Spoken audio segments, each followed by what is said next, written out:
Picture this: a continental appetite suddenly starved. Across an entire continent, the predator that had reigned supreme for millennia, the gray wolf, was erased so completely that by 1950, fewer than 1,000 remained alive in all of Europe, clinging to existence in the most remote, inaccessible corners of the continent. Then something extraordinary happened. Against all odds, without any grand master plan, without billionaire conservationists or international summits, wolves began their return. Today, there are more wolves in Europe than at any point in the past 200 years. This is the story of how an apex predator reclaimed its throne, and what it means for all of us who thought we had won the right to dominate nature forever. Before we continue, if you'd like to join me for more stories like this, feel free to subscribe. I share a new one every day. And if you don't mind, leave a comment and tell me where you're listening from and what time it is for you right now. I love seeing how far these stories travel. To understand the wolf's disappearance, you have to understand what wolves meant to medieval and Renaissance Europe. They were not simply predators. They were the embodiment of chaos, the physical manifestation of everything that stood between humans and the orderly Christian civilization they were trying to build. In the medieval imagination, particularly as it developed through the early Christian period, the wolf was not just a dangerous animal. It was the devil's instrument, the harbinger of moral corruption, a creature that represented the thin boundary between the safety of civilization and the overwhelming darkness of the untamed world. The medieval European lived in a fundamentally different relationship to nature than we do. For them, the forest was not a place of beauty or refuge. It was a place of genuine danger and moral peril. Bears, boars, and lynx lived in those forests, but it was the wolf that occupied the central place in medieval nightmares. This was partly practical. Wolves could and did kill humans, particularly children and the elderly. But it was also psychological and spiritual. The wolf became a symbol of everything that the medieval church and medieval society needed to conquer: wilderness, irrationality, the untamed forces that lurked beyond the village gate, waiting to reclaim what humans had taken from them. In the fairy tales that were passed from mother to child for centuries, stories that would eventually be recorded by folklorists and distributed to the world, wolves were not portrayed as simple predators. They were portrayed as cannibals, as shapeshifters, as seducers of innocence. The wolf in these stories was not just hunting for food. It was hunting for moral corruption. It wanted to devour not just the body, but the soul. Little Red Riding Hood, that most famous of all European fairy tales, encodes this fear perfectly. The wolf is not merely a predator. It is a predator that wears disguises, that seduces through false friendship, that preys on the innocent and naive. The wolf became, in the European imagination, a symbol of everything civilization needed to conquer. To be civilized meant to have eliminated the wolf. To have a safe village meant to have killed every wolf within range of it. The wolf hunt became not just a practical necessity, but a moral imperative, a sign of civilization's triumph over savagery. For centuries, European societies pursued wolves with the kind of religious fervor usually reserved for heresy. During the Middle Ages, formal wolf hunts became major social events, occasions for nobility to display their valor and strength. These were not small-scale hunting parties. They were sometimes enormous undertakings involving hundreds of people, designed to drive every wolf out of a given territory and slaughter them. In the chronicles of the time, successful wolf hunts were recorded with the same pride that accompanied military victories. They were triumphs of civilization over nature. In France, special units called the Louveterie were established sometime in the 13th century, essentially government wolf-killing brigades. Their mission was unambiguous and absolute: eliminate every wolf from French territory. These were professional hunters, paid by the crown to hunt wolves as their sole occupation. They were given authority and resources. They were celebrated when they succeeded. The louveterie represented the institutionalization of wolf extermination, the conversion of wolf persecution from a local activity into a state policy. Similar organizations emerged across Europe, adapted to local conditions, but serving the same fundamental purpose: the complete elimination of wolves. In medieval Germany, the Holy Roman Empire pursued wolves with particular intensity. German chronicles from the period record massive organized hunts, sometimes involving thousands of participants. The hunt was both practical and ceremonial, a way of demonstrating the power of the state and the superiority of civilization. By the 16th century, wolves had already vanished from much of the German-speaking territories. The most densely populated areas had been cleared of wolves centuries earlier. They survived only in the wildest, most remote areas, and even there, pressure against them was constant. In Britain, the story was particularly severe. The island that would one day become the imperial center of the world, the nation that would come to dominate much of the globe, had already successfully erased its native wolf population. English wolves were hunted so completely that by 1500, and some historians argue even earlier, there were no wolves left anywhere in England. The last English wolf is often said to have been killed during the reign of Henry VII, sometime in the late 15th century. Whether or not this specific historical record is accurate, the principle is clear. England had eliminated its wolves long before the modern era. England had achieved what every European society aspired to: a complete cleansing of the landscape. The northern reaches of Europe, Scandinavia, Russia, and the wild lands beyond held out longer. These regions, less densely populated and with less organized state power, could not pursue wolves with the same intensity. Wolves survived longer in these margins. But even here, the trend was toward elimination. The expansion of human settlement, the intensification of hunting, a gradual encroachment of civilization, all of these trends worked against the wolf. But the real turning point came with industrialization. The transformation that began in the 18th century and accelerated through the 19th represented something qualitatively different from what had come before. It was not simply that humans had more efficient methods of hunting wolves. That was part of it, yes. But more profoundly, industrialization represented a total reimagining of the relationship between humans and land. The 19th century brought technological advances that made the wolf's extinction not just possible, but almost inevitable. Firearms became more efficient and more widely distributed. Rifles that could kill at distance and with reliability replaced the crossbows and muskets of earlier eras. Poison became easier to manufacture and easier to distribute. Rather than hunting wolves with dogs and spears and traps, you could simply place poisoned meat throughout the landscape. This was more efficient, more thorough, and more impersonal. You did not have to see the wolves die. You simply left the poison and let nature take its ugly course. Railways penetrated the deepest forests, bringing hunters and trappers to places wolves thought were beyond reach. Before railways, there were vast interior forests that had rarely been visited by humans, remote areas where wolves could find sanctuary. The railway changed this. Suddenly, a hunter could take a train deep into previously unreachable territory. Supply lines could be established. Professional wolf hunters could move freely across the landscape. The railway turned the wolf's last refuges into accessible territory. And perhaps most importantly, the ideology of progress demanded it. Progress meant civilization expanding into every corner of nature. Progress meant fences and farms, factories and fields.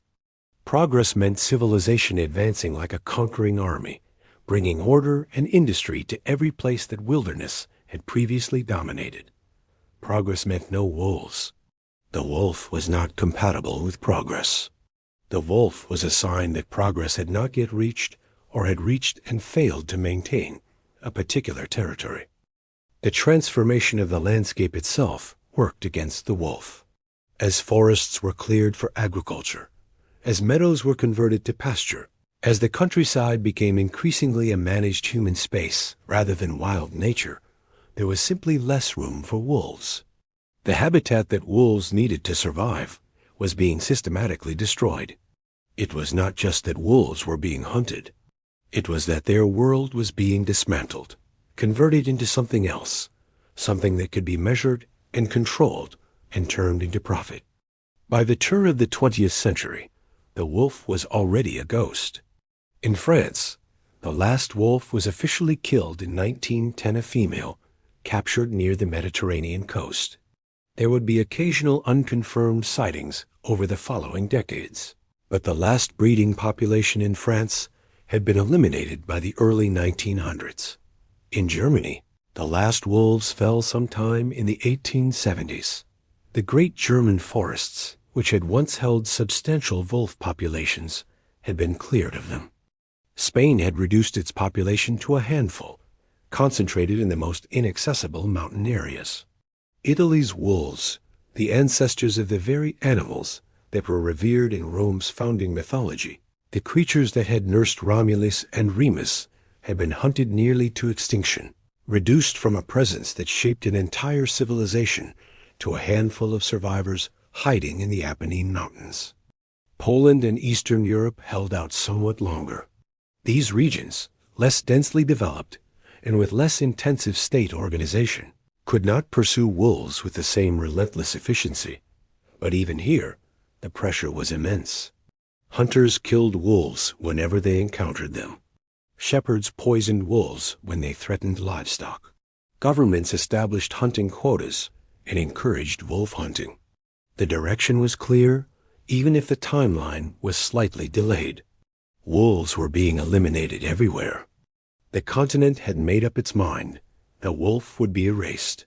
This was not a decision that was made consciously in any formal sense.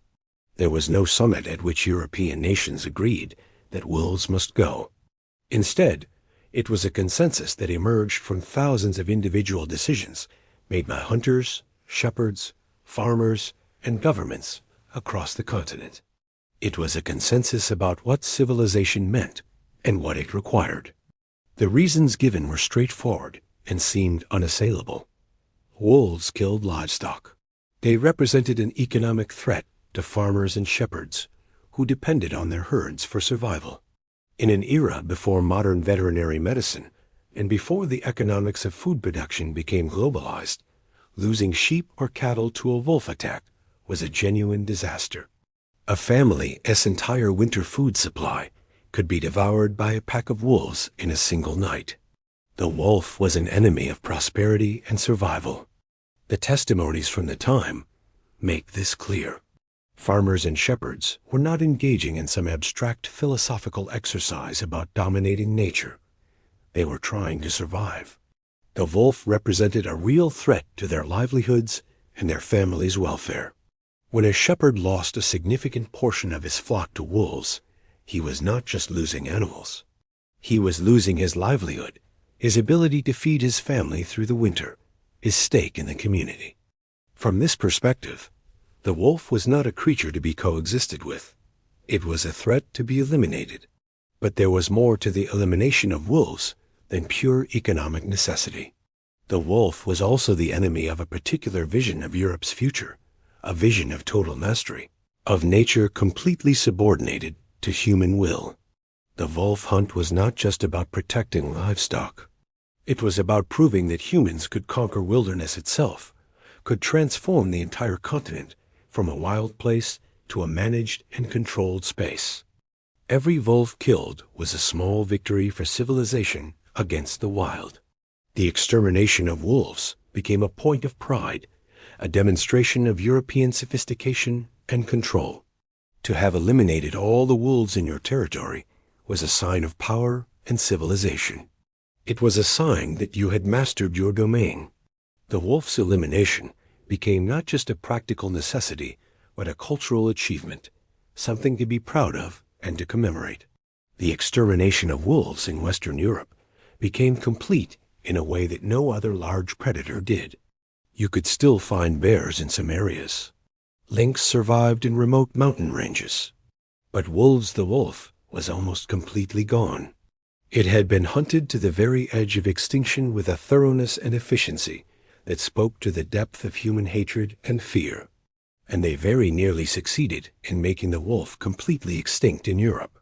By 1950, the calculation is almost impossible to comprehend when you think about it carefully. An entire continent, millions and millions of square miles of territory stretching from the Atlantic to the Urals, and fewer than 1,000 wolves remained alive. Perhaps somewhere around 500 to 1,000, depending on who was counting and what assumptions they made. Most of these survivors lived in remote areas that had been depopulated or abandoned, parts of Poland that were wild and difficult to reach, the Carpathian Mountains deep in the Emptied Soviet Union, where vast forests provided some refuge scattered through Scandinavia, where wilderness remained. The wolf had been reduced from being a presence that shaped human consciousness and culture across an entire continent to being in a not irrelevance, a creature so rare that most Europeans would never see one in the wild, or perhaps ever encounter one at all. A person living in France or Germany in 1950 would probably never see a wolf in their entire life. The wolf had become a historical artifact, something that belonged to a past era, something that Europe had moved beyond. If you had stood in Western Europe in 1950 and predicted that wolves would be common again within 70 years, that the continent would be home to tens of thousands of wolves, that wolves would be expanding into territories that had been empty of them for centuries, you would have been laughed at. You would have been dismissed as a dreamer or a fool. The trend seemed irreversible. The continental commitment to wolf elimination seemed absolute. The continent had moved on. Wolves were museum pieces, creatures to be read about in historical accounts, not living animals that might one day walk again through European forests. Nobody was working on a grand campaign to bring wolves back. There was no international wolf recovery initiative being planned. The idea that Europe would voluntarily choose to live with wolves again seemed preposterous. The wolf had been defeated. History had moved on. Yet something was shifting, even if nobody quite recognized it yet. The seeds of the wolf's return were already being planted, even as the wolf population reached its nadir. The first crack in the edifice of wolf hatred came from an unexpected direction: geopolitics. After World War II, Europe was divided. The Iron Curtain fell. The continent split into two worlds with fundamentally different political systems, economies, and trajectories. And in the eastern half of the continent, under Soviet rule and later under communist regimes, something unexpected and unplanned happened. The borderlands between countries became depopulated. You see, in the Cold War era, the borders between Eastern European countries and between Eastern and Western Europe became militarized zones. They were dangerous places to live. There was suspicion, surveillance, and the ever-present possibility of political conflict.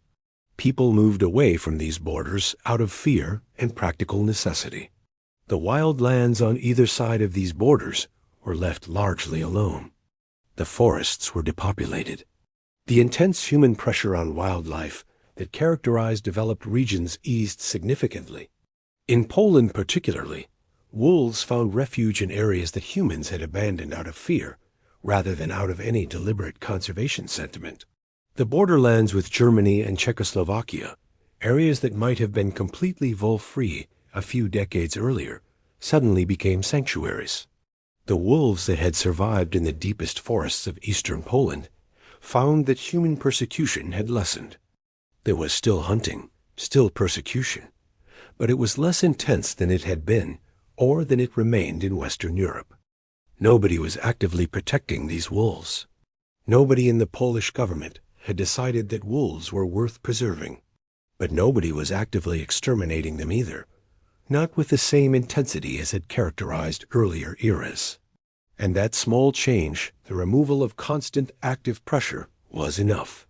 It was enough to allow a population that was barely hanging on to stabilize. Through the 1950s and 1960s, the wolf population in Eastern Europe began to stabilize. And then something remarkable happened. It began to grow. Slowly and almost imperceptibly, wolves that had been on the absolute edge of extinction began to increase in number.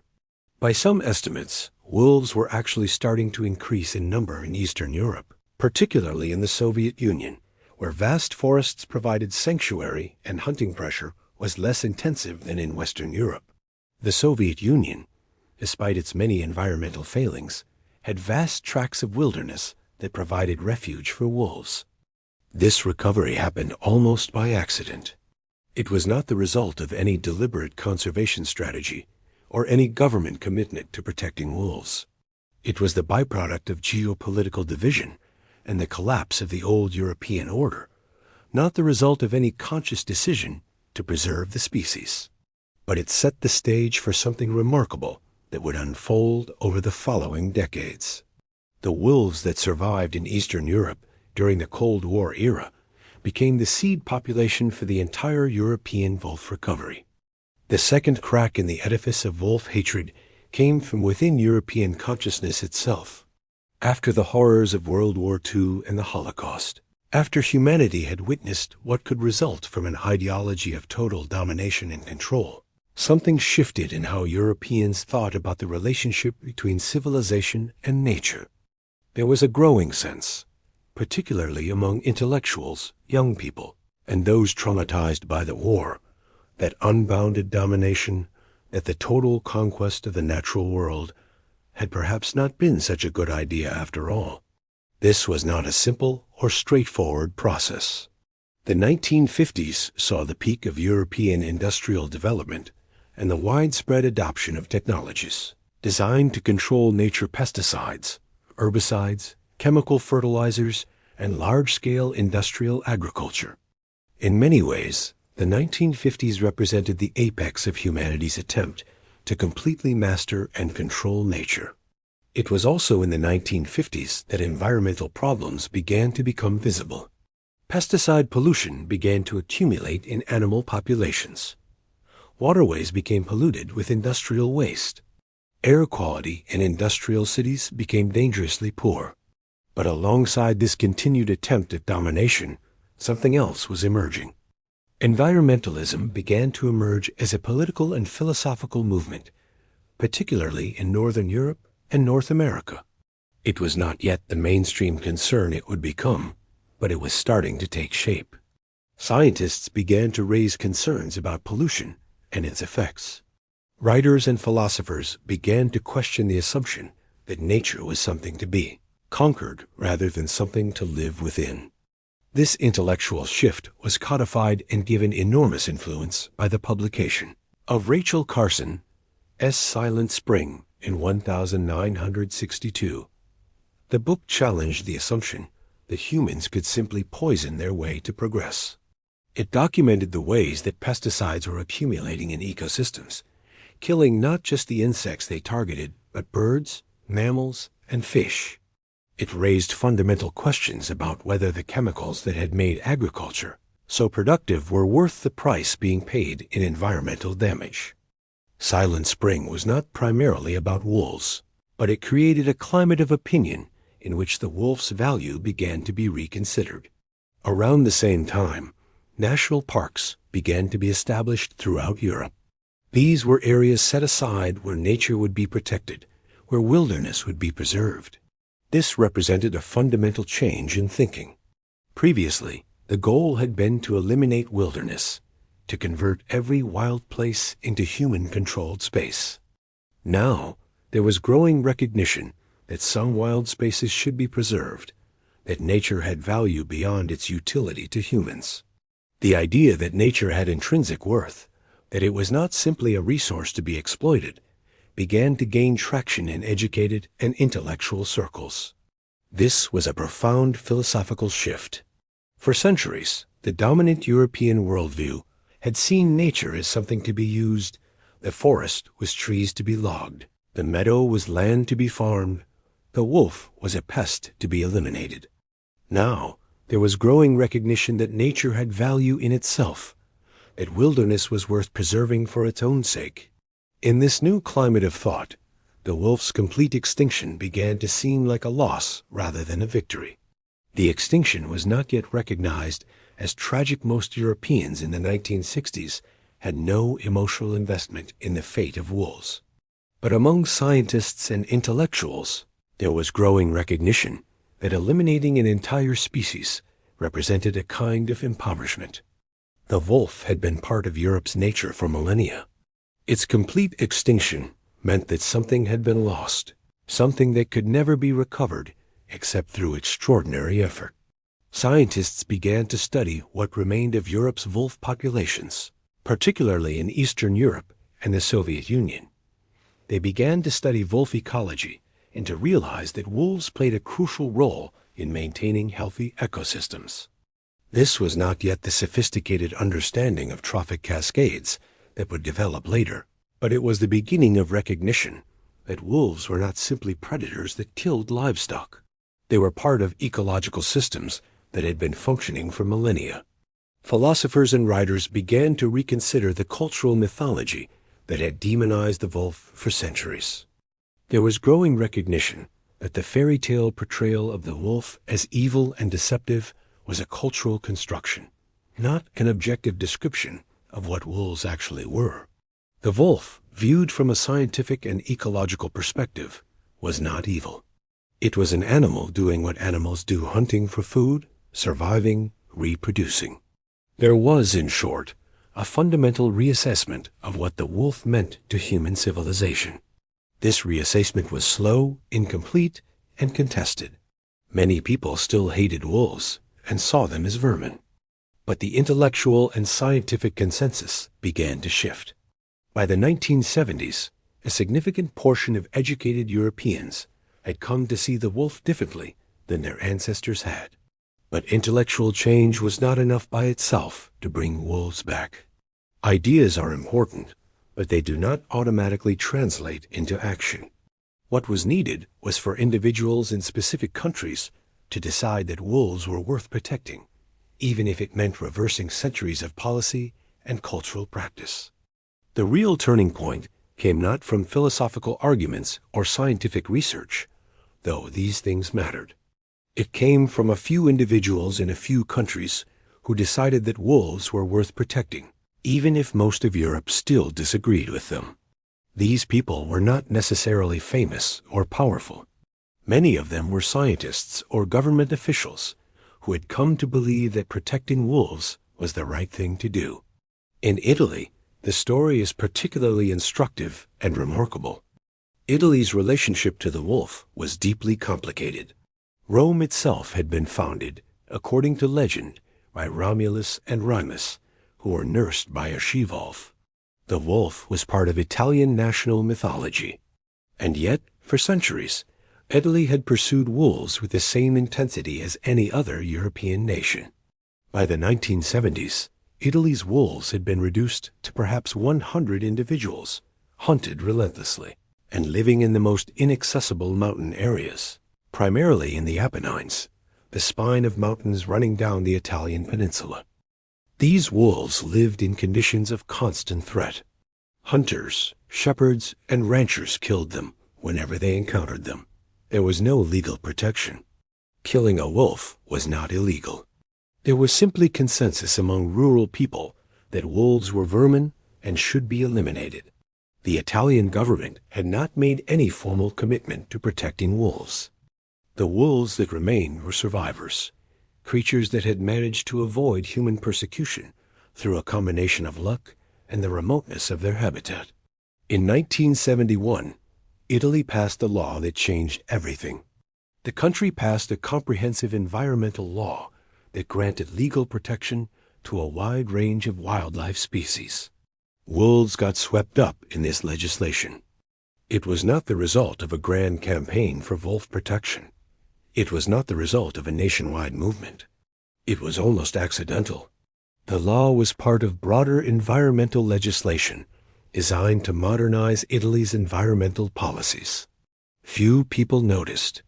Few people cared. The wolf protection clause was barely discussed. But what mattered was that shooting a wolf became illegal. In a country where wolf persecution was culturally ingrained, where shepherds and hunters had been killing wolves for centuries, this legal protection meant something profound. It did not stop all killing. Illegal poaching continued. But it changed the equation. Killing a wolf was no longer just a matter of local practice and custom. It was now against the law. It meant that someone who killed a wolf could theoretically be prosecuted. Over the next 2 decades, something extraordinary happened in Italy. The wolf population began to recover. The recovery was slow at first, almost imperceptible. But wolves that had been hunted to the edge of extinction began to reproduce. They began to increase in numbers. As protection continued and human persecution eased, even slightly, wolves started to expand their range. They moved out of their restricted mountain refuge. They began to expand northward through the Apennines. Some of these wolves, following prey animals and expanding their territory, began to move beyond Italian borders. They crossed into France. By the 1990s, wolves were appearing in the French Alps regions where wolves had not been seen in a century or more. The news shocked and horrified many rural communities in France. But it also started a process that would prove irreversible. The French could have chosen to hunt these returning wolves back out of existence. They had the technology and the will to do so. Many hunters and shepherds demanded it. But the French government was forced to confront a choice that Europeans had not had to contemplate in centuries. Commit to renewed persecution and attempt to eradicate the returning wolves, or learn to coexist with them. For the first time in European history, the continent began seriously debating whether that choice should be made in favor of wolves. The debate was fierce. French shepherds, particularly those in the Provence and Alps regions, fought vigorously against wolf protection. Wolves were killing their sheep. The predation was real and ongoing. Shepherds who had invested their lives in their flocks found themselves facing losses that threatened their livelihoods. The emotional stakes were high. These were not abstract environmental debates. These were about people's ability to survive as shepherds in their traditional territories.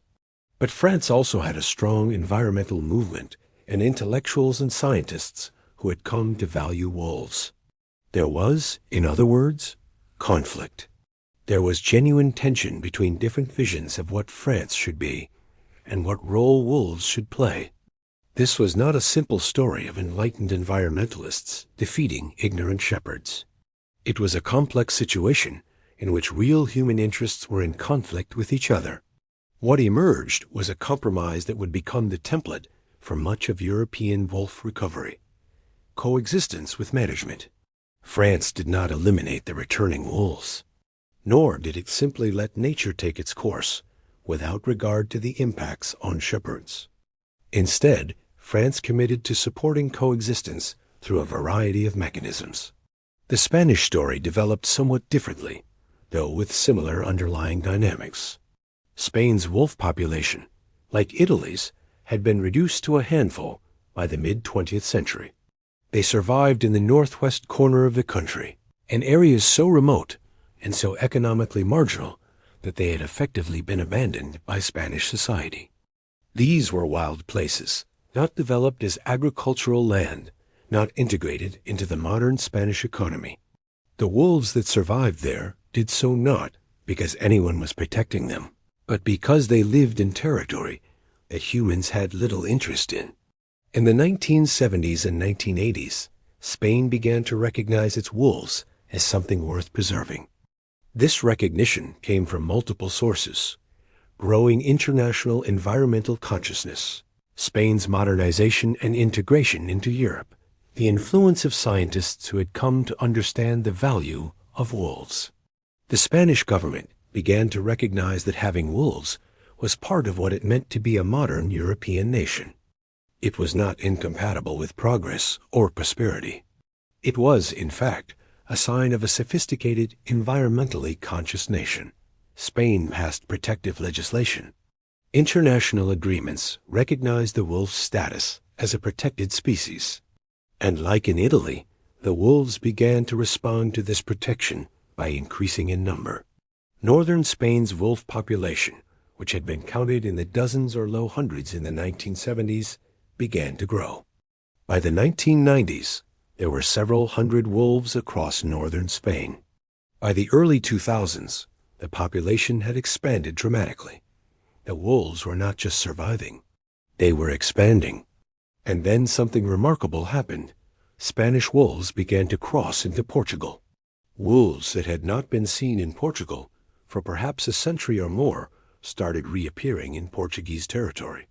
The Portuguese government, which had not expected this development, and which had not been part of any grand plan for wolf recovery, suddenly faced the same choice that France had faced: adapt to a new reality or wage war on it. The return of wolves to Portugal was a surprise. The country had pursued wolves with the same intensity as any other European nation. Portuguese culture included the same fairy tale traditions, the same association of wolves with danger and evil. But the country had neither the resources nor, ultimately, the political will to declare war on the returning wolves. Instead, a grudging acceptance began to develop. Wolves were back. They were coming from Spain and from within Portugal's own remote territories. Rather than fight them, Portugal would have to learn to live with them. Meanwhile, in Central and Eastern Europe, a different and equally important story was unfolding. In Poland, Czechoslovakia, and other countries that had been under Soviet or communist rule, wolves had never been completely eliminated. The vast forests of Eastern Europe had provided refuge. The political situation had prevented the kind of intensive, coordinated extermination campaigns that had characterized Western Europe. The post-1989 period, the collapse of communist rule, and the end of the Cold War created both challenges and opportunities for wolf recovery. On one hand, newly democratizing societies eager to embrace Western market economics sometimes pursued more intensive hunting and development in wild areas. The opening of markets meant that forestry companies could more easily access and exploit previously protected forests. Hunting became more intense as restrictions were relaxed. On the other hand, the collapse of the Soviet system and the reorganization of Eastern Europe created periods of significant instability in which enforcement of hunting regulations was inconsistent. Wolves took advantage of this chaos and instability to expand their numbers and range. The bureaucratic systems that had been designed to manage hunting and wildlife were disrupted. In the chaos, wolves recovered. More importantly, international wildlife organizations and conservation groups began to focus on Eastern Europe as a zone of crucial importance for wolf conservation. Scientists and environmentalists from Western Europe and North America recognized that the Carpathian Mountains and other regions in Eastern Europe were among the most important wolf refugia remaining in Europe. They began to direct resources, expertise, and funding to these regions. International funding and expertise began to flow into Eastern European countries, supporting the protection of wolves and the ecosystems they inhabited. This was not charity. It was recognition that Eastern Europe had become the crucial repository for Europe's wolf population. If wolves were going to recover across the continent, it would happen because the wolves in Eastern Europe were protected and allowed to expand. The Carpathian Mountains, which spanned Romania, Slovakia, and other countries, became the symbolic center of European wolf conservation. The region had never had wolves completely exterminated. Populations had been reduced, certainly, but some wolves had always persisted. As protection increased, the population began to thrive. By the early 21st century, Romania had one of the largest and most robust wolf populations in Europe. The country that had been written off as economically peripheral and politically unstable became the stronghold of Europe as wolves. In Scandinavia, the story took on yet another dimension, one that was peculiar to the region. Sweden and Norway had small but persistent wolf populations throughout the post-war era. These populations had been hunted and persecuted, but never completely eliminated. The vast forests of Scandinavia and the relatively Low human population density meant that even under intensive hunting pressure, wolves could find refuge and reproduce. In the 1970s and 1980s, conservation efforts began to focus on protecting Scandinavian wolves. Scientists argued that the region's wolves were genetically important and represented a distinct population that deserved protection.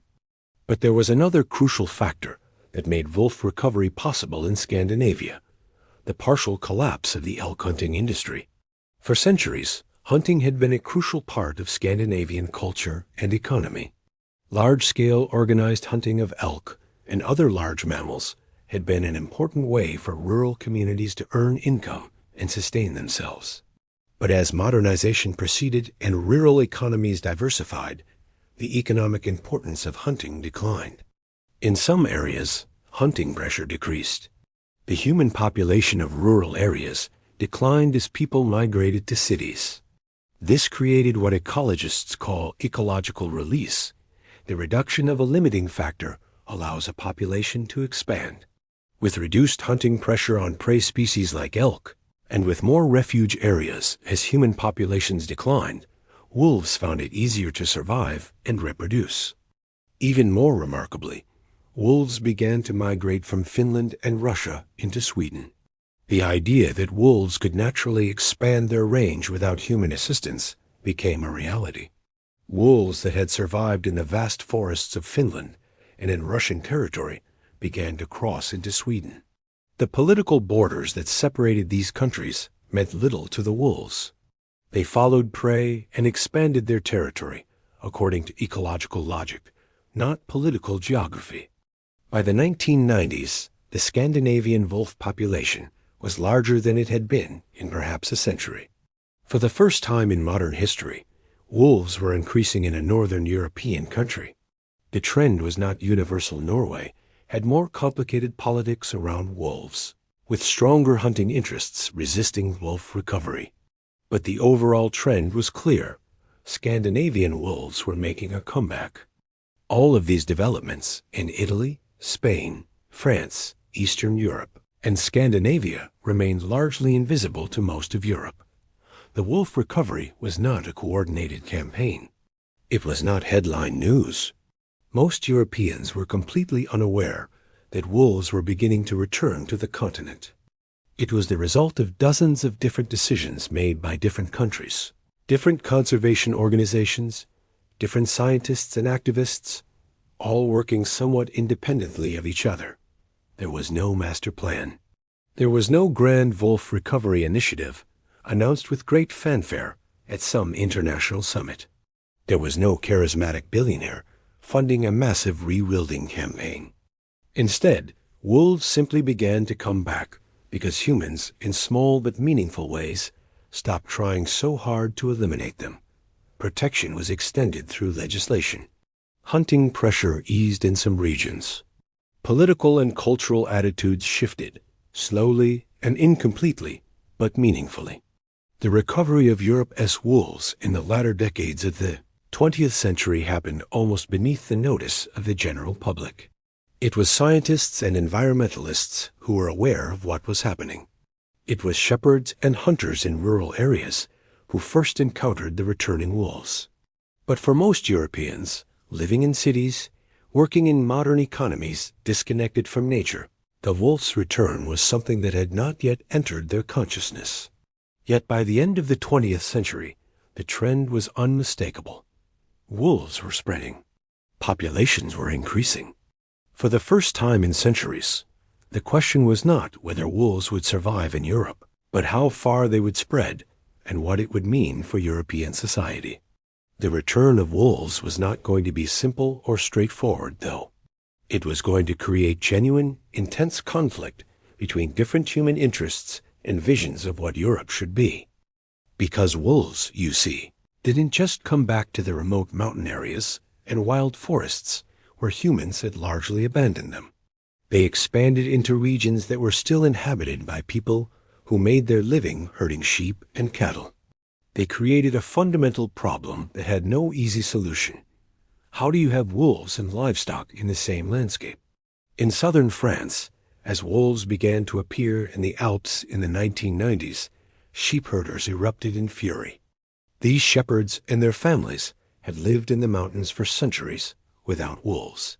For generations, the threat of wolves had been absent.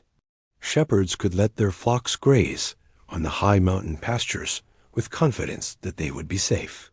The reappearance of the species felt like an invasion, like an assault on a way of life that was already precarious. Shepherding in the modern world was not a prosperous profession. Young people were leaving the profession. The economics of sheep herding in a globalized agricultural market were difficult. Shepherds were already struggling to maintain their livelihoods.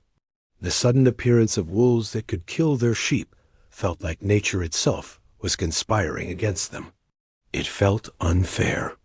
It felt like they were being asked to sacrifice their livelihoods for the sake of environmental ideology. Shepherds began to lobby their governments strenuously to prevent further wolf expansion. They organized politically. They made their voices heard. They argued that wolves were incompatible with pastoral agriculture, that shepherds could not survive if wolves were allowed to expand. Some of them engaged in what they called vigilante conservation. That is, they began shooting wolves whenever they encountered them. They killed wolves that were eating their sheep. The legal status of the wolf became something that shepherds and environmental organizations fought over in courts and public forums. It was not a genteel academic debate. It was a real conflict with real stakes. The shepherds were not simply being sentimental about their work. They were fighting for their survival as a professional class, for the preservation of a way of life that had existed for centuries in the alpine regions. This conflict revealed something crucial. The return of wolves was not going to be driven by sentiment or philosophy alone. It was going to be driven by the concrete question of coexistence. How do you manage a landscape where both humans and apex predators want to exist?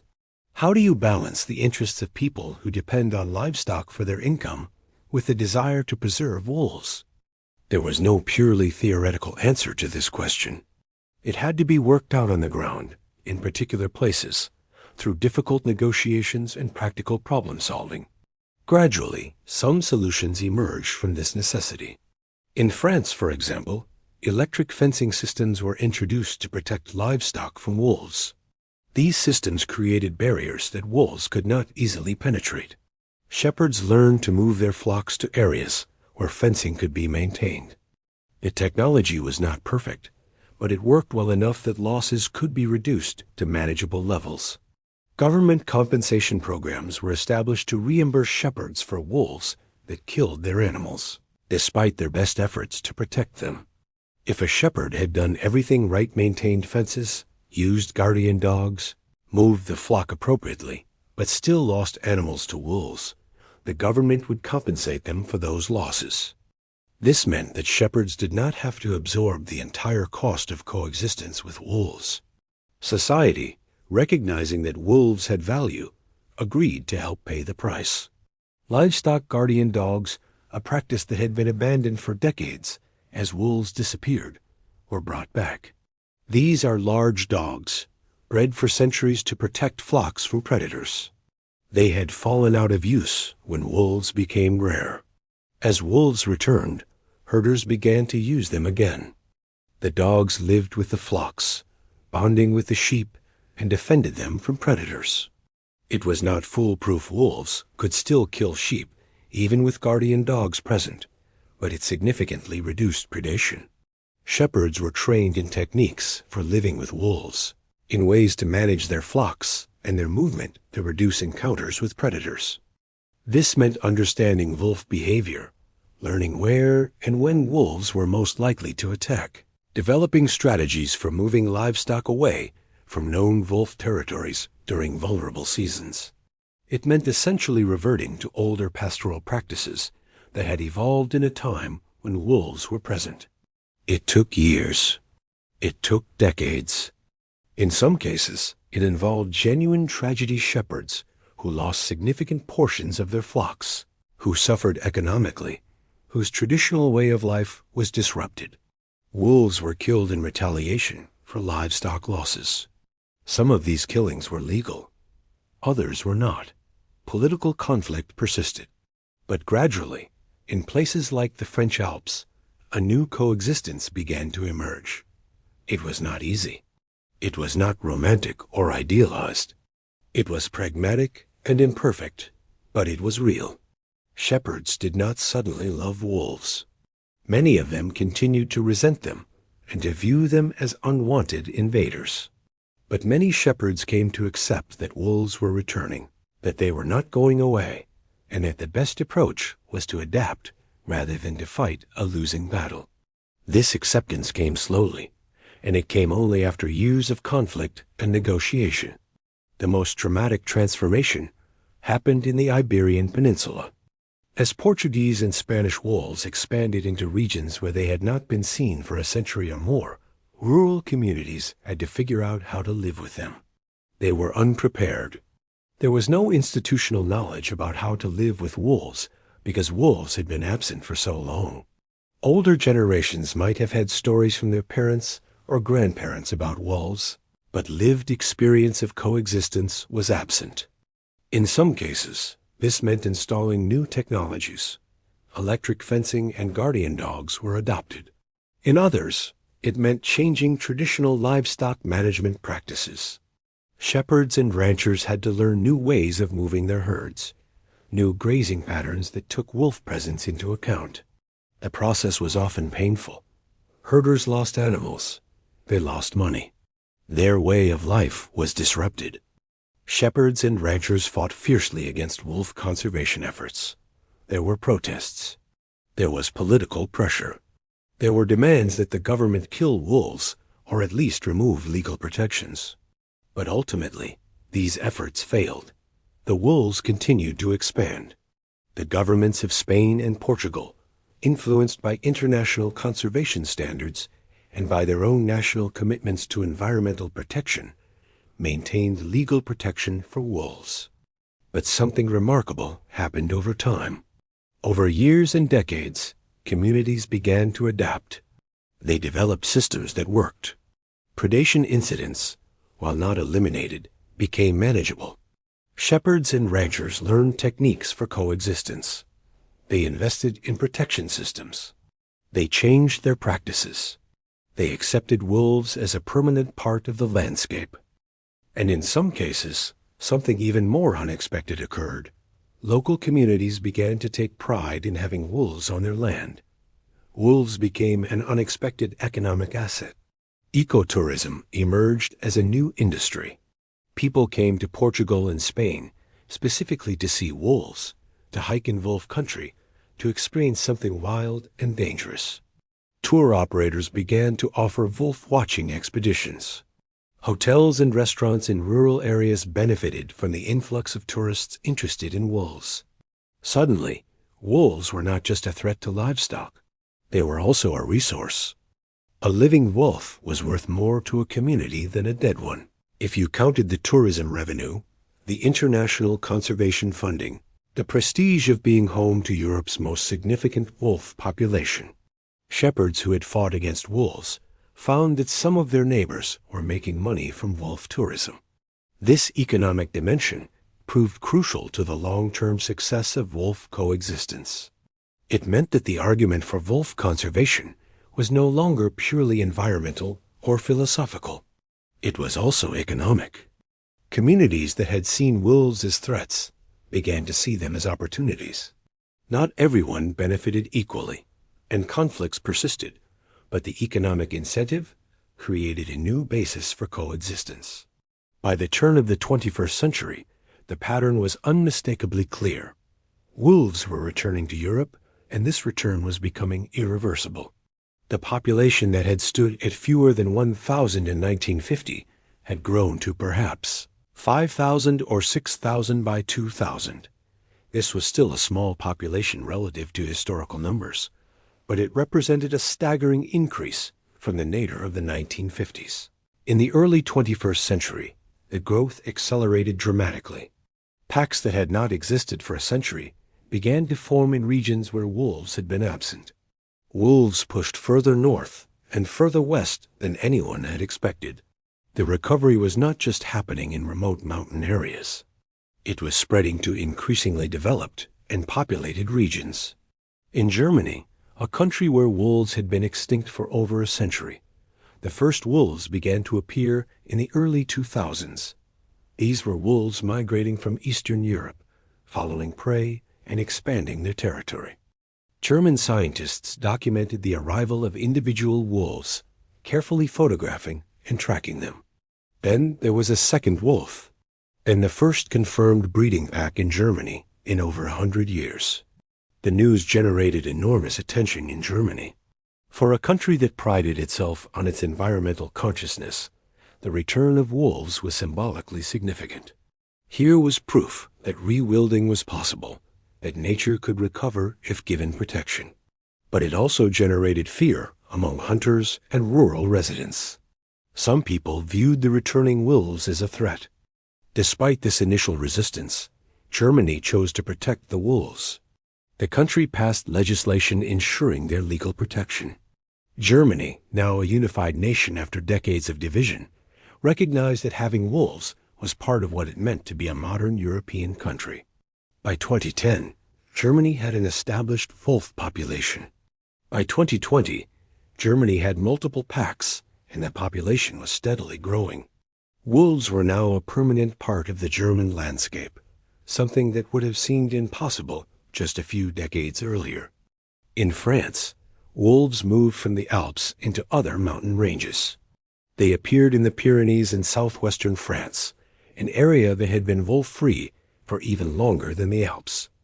They moved into the Massif Central, the wild uplands in south-central France. The country that had created the Louveterie centuries before to eliminate every wolf now had to manage an expanding wolf population across multiple regions. The French government, despite intense pressure from rural communities and hunting organizations, chose to protect the wolves. This decision generated enormous controversy. It created genuine political division. Rural France and urban France were increasingly at odds over the wolf issue. Rural communities saw wolves as being imposed on them by urban environmentalists who did not understand rural life. Urban environmentalists saw the protection of wolves as a non-negotiable environmental principle. But despite the political conflict, the French government maintained its commitment to wolf protection. The country continued to invest in compensation programs, continued to support coexistence initiatives, continued to pursue legal protections even when facing fierce political opposition. This demonstrated something important. European societies had changed. We were no longer willing to tolerate total extinction simply because humans were inconvenienced. We were willing to accept the costs of coexistence. The political battle in France over wolves reflected broader debates about what modernity meant and what relationship humans should have with nature. For some, protecting wolves was a sign of a mature, sophisticated society that recognized the value of nature beyond its utility. For others, it was an imposition of urban environmentalist ideology on rural communities who bore the real costs of wolf presence. In Scandinavia, wolves continued to expand and increase at variable rates depending on political circumstances. Sweden, which had seemed like one of the least likely places for wolf recovery given its strong hunting culture and intense political debate about environmental issues, found itself hosting an increasingly robust wolf population. The country that had once pursued wolves with determination now had to manage them as part of the landscape. This was not accomplished without conflict. Swedish hunters vigorously opposed wolf expansion. They argued that wolves competed with them for game, that wolves were decimating elk populations, that allowing wolves to increase was incompatible with hunting traditions. The debate became heated and personal. Hunters and environmentalists found themselves in fundamental disagreement about what Sweden should be. But the wolves kept coming. Populations expanded. More packs formed. By the 2010s, Sweden had a firmly established wolf population that was expanding northward.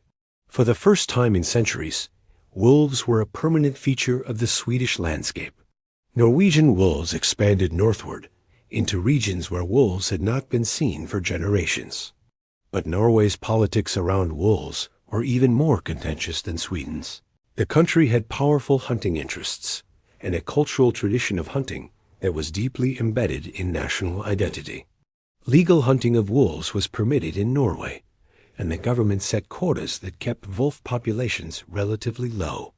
Still, the wolves persisted. Despite hunting pressure, the populations continued to grow and expand. Norwegian wolves crossed into Sweden.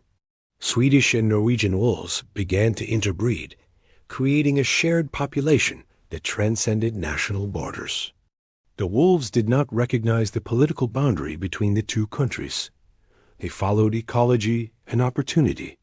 The story of Central and Eastern European wolves is particularly remarkable because it represents the most significant wolf stronghold in Europe. In the countries of the former Soviet bloc Poland, Slovakia, Romania, and others, the post-1989 period saw dramatic environmental changes and dramatic changes in wildlife policy.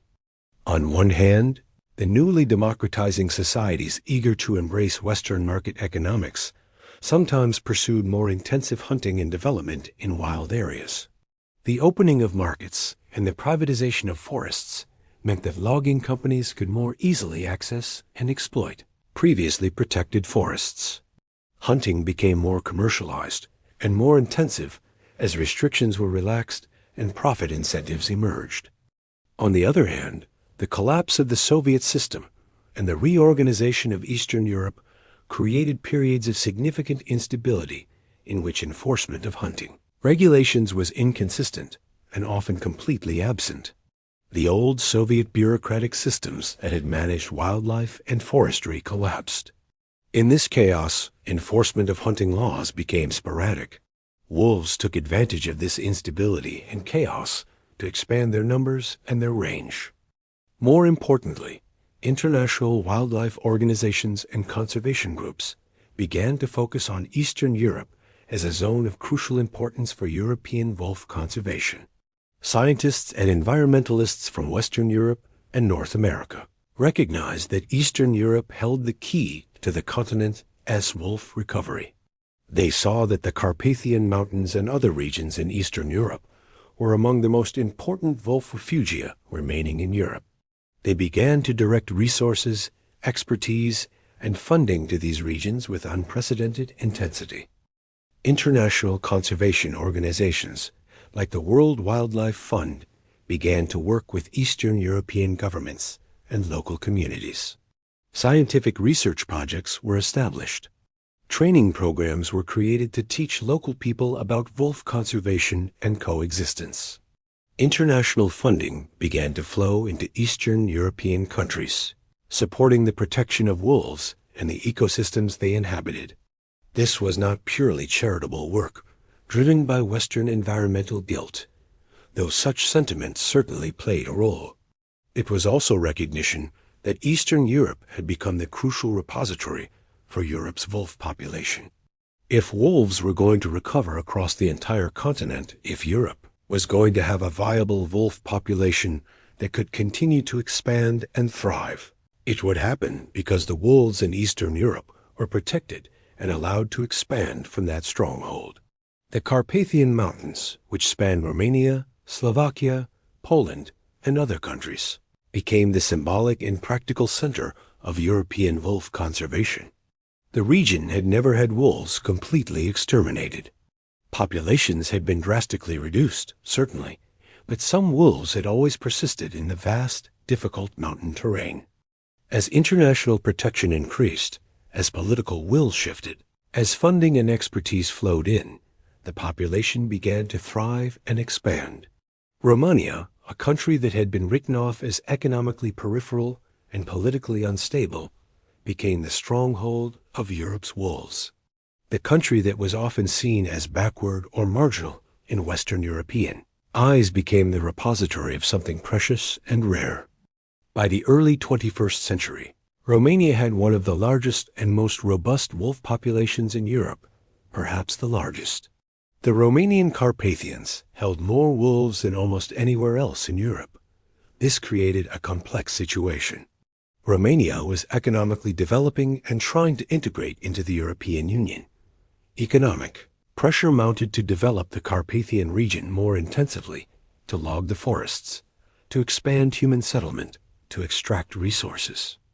But at the same time, international recognition of the Carpathians' importance for wolf conservation meant that there was pressure and funding to protect the region.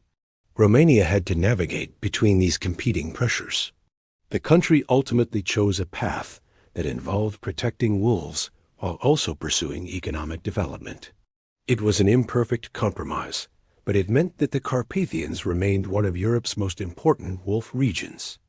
In Poland, the recovery was different. Poland had never eliminated its wolves completely. The country had substantial wolf populations throughout the 20th century, even during the communist period. As communism collapsed and Poland integrated into the West, wolves continued to be present. But the post-1989 period saw rapid economic development and intensified hunting pressure. Yet Polish wolves persisted and even expanded. By the early 21st century, Poland had one of the largest wolf populations in Europe. Wolves were particularly common in the eastern regions, near the border with Belarus and Russia. Polish hunters and shepherds had to learn to live with wolves again, or rather to continue living with them as their ancestors had. The relationship between Polish society and wolves was complex. On one hand, there was cultural memory of coexistence. Older generations could remember when wolves were more common. On the other hand, there was also the desire to modernize and to pursue hunting traditions without the complication of wolf predation. But Poland ultimately chose to maintain wolf protection to allow its wolf populations to thrive. This choice was influenced by international pressure and by Poland's integration into European environmental standards. It was also influenced by growing recognition that wolves were valuable, that they were part of Polish natural heritage. In Slovakia and other Central European countries, the pattern was similar. Wolves persisted, expanded, and became established as permanent parts of the landscape. Each country had to work out its own relationship with returning wolves, but the general trajectory across Eastern Europe was toward protection and coexistence rather than persecution and elimination. By the early 2020s, Europe's wolf population had exploded to perhaps 50,000 to 60,000 animals, depending on how conservatively you counted. Some estimates went even higher. Wolves had expanded throughout most of the continent.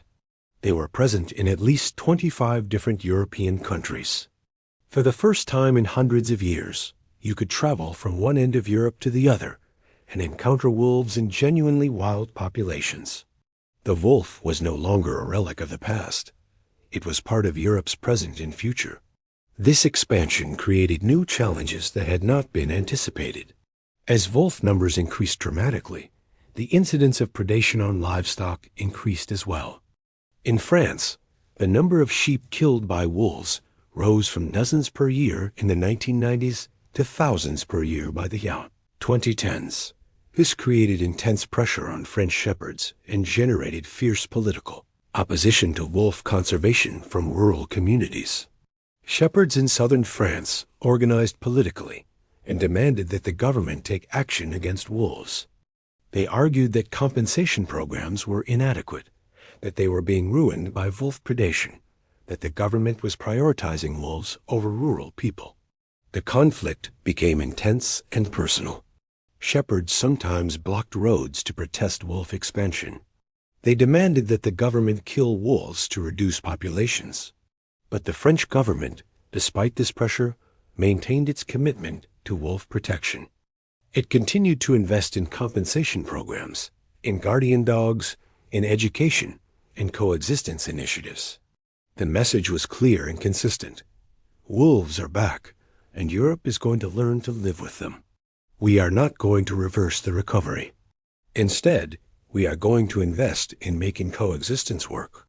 This decision to persist with wolf protection, despite genuine conflict and pressure, represented a fundamental change in European values from what had preceded it for centuries. 100 years earlier, the answer to the wolf problem had been extermination. 1,000 years earlier, the wolf had been hunted with religious fervor. Now, in the 21st century, the answer was coexistence, even when that coexistence was expensive and difficult and generated real conflict. It was a choice to accept that we live on a continent with other species, that we do not have the right to eliminate them simply because they are inconvenient, that perhaps there is value in that inconvenience. It was a choice to share the land rather than to conquer it completely. What makes the entire European wolf recovery story so remarkable is that it happened without any grand master plan, without top-down mandates from international organizations or wealthy foundations, without coordinated effort or grand strategy. It happened because of dozens and hundreds and thousands of local decisions made by different people in different countries, many of them made for pragmatic rather than idealistic reasons. A law protecting wolves was passed almost by accident in Italy because it was part of broader environmental legislation. Protection was offered in Spain because it seemed like the right environmental policy for a modernizing nation. Eastern European countries protected wolves partly out of necessity, partly out of genuine attachment to their natural heritage, partly because international pressure and funding made protection the path of least resistance. Scientists in various countries pursued research on wolves and published findings about their ecological importance. Environmentalists organized politically to protect wolves. Shepherds and hunters, despite their opposition, gradually adapted to living with wolves. Government agencies slowly shifted policies and priorities. International organizations provided funding and technical support. And yet, these uncoordinated decisions, these thousands of small choices made by different people in different contexts, added up to something extraordinary, the functional rewilding of an entire continent. Wolves went from being a symbol of eradication to being a symbol of ecological restoration. They went from being a vestigial relic of the past to being a living, expanding presence that shapes how we understand our relationship to nature. The scientific understanding of trophic cascades and the ecological role of wolves meant that their recovery had significance beyond sentiment. Scientists began to document what happened when wolves returned to ecosystems. Where wolves had been absent, large herbivore populations had exploded. Elk and deer were so numerous in places like Yellowstone, Scandinavia, and the Alps that they were completely overgrazing vegetation. They were eating everything, preventing the forest from regenerating. When wolves returned, they controlled herbivore populations. This meant that less vegetation was eaten. Forests could regenerate. Vegetation recovered on hillsides that had been eaten bare. This, in turn, affected water retention, erosion, and entire food webs. The return of wolves meant that other predators benefited too. More carcasses meant more food for scavengers like bears, eagles, and ravens. This phenomenon, which ecologists call trophic cascades, became one of the most powerful scientific arguments for wolf recovery. It was not sufficient to say that wolves were beautiful or that they had cultural significance. You could also say, with scientific rigor, that they were necessary. They were keystone species, animals whose presence or absence had disproportionate effects on entire ecosystems. Their return was making Europe's ecosystems more resilient and more complete. The ecological benefits of wolf recovery were not theoretical abstractions. They were real, measurable phenomena that could be documented and studied. In the Carpathian Mountains, forests began to regenerate as wolf-controlled herbivory reduced grazing pressure. In the Alps, similar processes were occurring. The landscape was changing, becoming more complex and more diverse as wolves exerted their ecological influence. But even as scientific understanding of wolves' ecological value grew, the conflict between wolves and humans did not simply resolve itself. Even as wolf populations increased dramatically, the political opposition to wolves in some regions remained intense and powerful. Hunters opposed wolves because wolves competed with them for game. Shepherds opposed wolves because wolves killed their livestock. Governments that had chosen to protect wolves faced ongoing political pressure from these constituencies. In Scandinavia, particularly in Norway and Sweden, the political debate about wolves became fierce and bitter. Hunting communities argued that wolves threatened their way of life and their cultural traditions.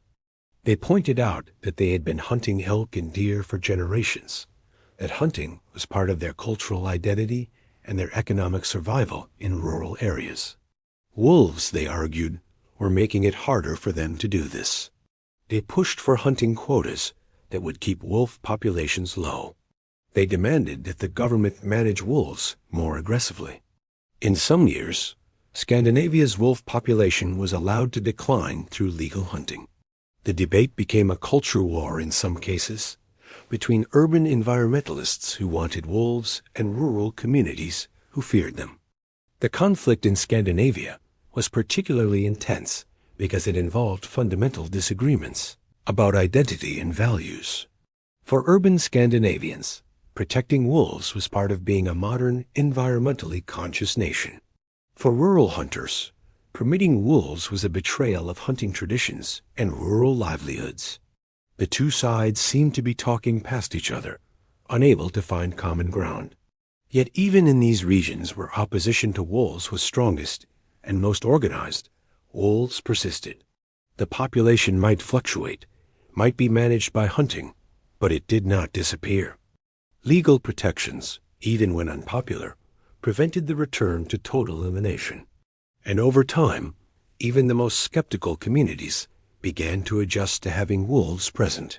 The turning point for many skeptics came when they realized that wolves were not going to disappear, that the old world of wolf-free landscapes was not going to return, and that perhaps the question was not whether to have wolves, but how to have wolves. This realization forced a pragmatic shift. Communities that had fought wolf reintroduction fiercely began to develop practical systems for coexistence. This was particularly true in Eastern Europe, where rural communities often had recent historical memory of living alongside wolves and could draw on that experience. Older shepherds in Romania or Poland could remember when wolves were more common. They could recall stories and techniques from their parents and grandparents about how to manage flocks in wolf territory.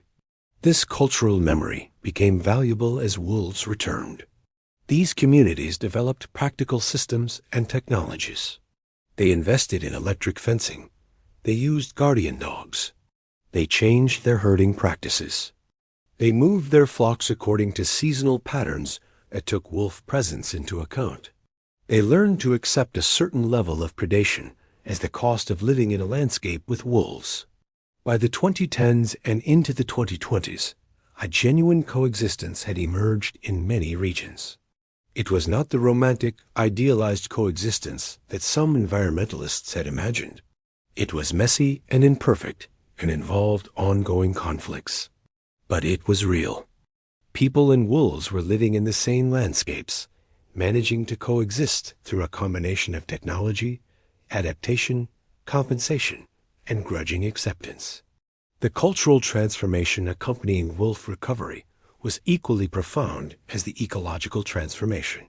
Young Europeans, growing up in a world where wolves were returning, had a different understanding of what it meant to live in a wild continent than their parents or grandparents had. They did not see wolves simply as threats to be eliminated. They saw them as part of the landscape, as something precious and rare that had been nearly lost and was now, miraculously, being recovered. European universities began to include wolf ecology in their curricula. Documentaries about wolves became popular. Books about wolf behavior and ecology became bestsellers. The wolf was increasingly portrayed not as a threat, but as a fascinating and important predator. Young Europeans grew up with this new understanding, and when they reached adulthood, they carried these values with them. Tourism built around wolf watching began to emerge in countries where it had been unimaginable a few decades earlier. In Portugal, Spain, Slovakia, and Romania, People began to travel specifically to see wolves. They spent money in local communities, supporting rural economies that had been declining as young people left for cities. Tour operators began to organize wolf-watching expeditions. Local guides learned about wolves and their behavior. Hotels and restaurants in rural areas benefited from the influx of tourists.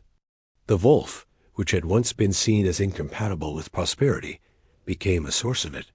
This economic transformation was crucial. It meant that protecting wolves was not just an ideological commitment. It was also economically rational.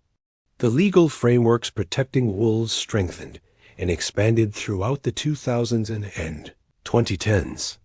International agreements recognized wolves as protected species throughout much of their European range. The European Union established legal protections for wolves across member states. National governments passed legislation recognizing the wolf's ecological and cultural value. These legal frameworks made it harder to reverse the gains that had been made. Even in regions where opposition to wolves remained strong, the legal protections prevented the return to unrestricted hunting and persecution. There were always calls for these protections to be weakened or removed, but they proved durable. By the 2020s, it became increasingly clear that the wolf's return to Europe was not a temporary phenomenon that might be reversed. It was a fundamental transformation of the continent's nature. The wolf had taken back Europe, not through conquest or coercion, but through a combination of legal protection, changing human values, and the sheer resilience of the species itself. Wolves that had been reduced to fewer than 1,000, to the verge of complete extinction, had recovered to such an extent that they were now a visible presence across much of the continent. They were no longer a relic. They were not a museum piece. They were a living, expanding part of European nature. This story matters profoundly because it demonstrates something that is rarely seen at such a continental scale. Nature is resilient. When given even the slightest opportunity to recover, when humans stop actively trying to destroy it, life comes back. The wolf's return is not a miracle. It is an ecological fact. It is what happens when you remove constant, active pressure from a species. When you stop poisoning wolves, when you stop shooting them on sight, when you provide them with legal protection and refuge, they recover. They expand. They become what they were meant to be. The wolf did not need humans to help it recover in the sense of active intervention. It needed humans to stop preventing it from recovering. The wolf recovery also matters because it shows that coexistence with nature is possible, even when that nature is powerful and potentially dangerous. We do not have to choose between civilization and wilderness. We do not have to choose between human prosperity and the presence of wild predators. These things can coexist. It requires effort. It requires compensation programs and electric fences and livestock guardian dogs. It requires education and cultural change and political will, but it is possible.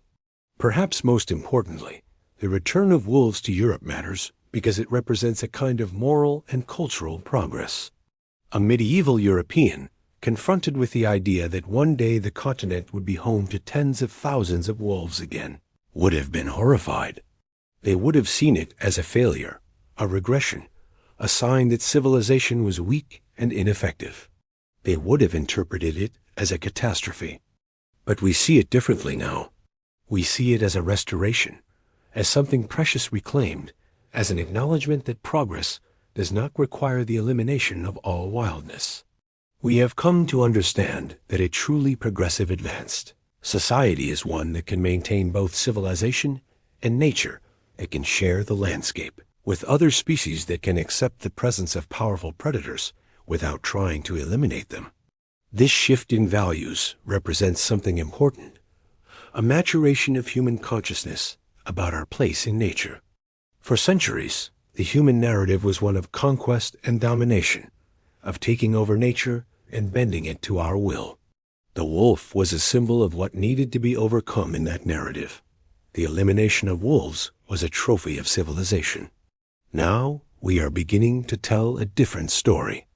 A story in which humans can be part of nature rather than dominating it. A story in which we can live alongside powerful predators. A story in which wilderness is not something to be conquered, but something to be preserved, and when it has been destroyed, to be restored. The wolves at the gate, the ones that the medieval world feared and fought so desperately to keep out, are back. They have reclaimed their territory, not through violence or invasion, but through nothing more than being given a chance to exist. They have come back because humans gradually and often reluctantly chose to let them. Because we changed our laws and our policies. Because we shifted our values and our understanding of what it means to be civilized and progressive. And perhaps that is the deepest meaning of this entire story, that we have the power to undo some of the damage we have done. We do not have to accept that the extinctions are permanent, that the wild spaces are permanently lost, that we have irreversibly conquered the natural world. Through sustained effort, through changing our minds about what matters, through a combination of legal protection and practical coexistence strategies, we can allow nature to come back. It takes time. It takes resources. It takes political will and social change. It requires sacrifice from some people's shepherds who lose livestock, hunters who have fewer game animals to hunt, communities that must adapt their practices. But it is possible. The wolves of Europe stand as testimony to that possibility.